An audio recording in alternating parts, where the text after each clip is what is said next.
In this video, I will show how to insert arrow in Microsoft Excel. So easy and simple way. Shape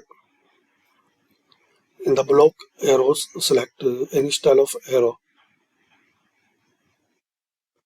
and you can create any style, any type.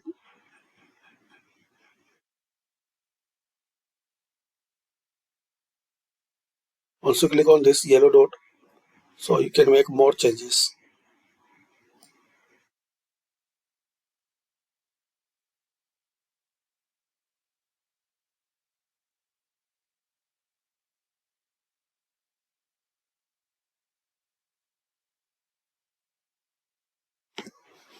And there are some more arrow.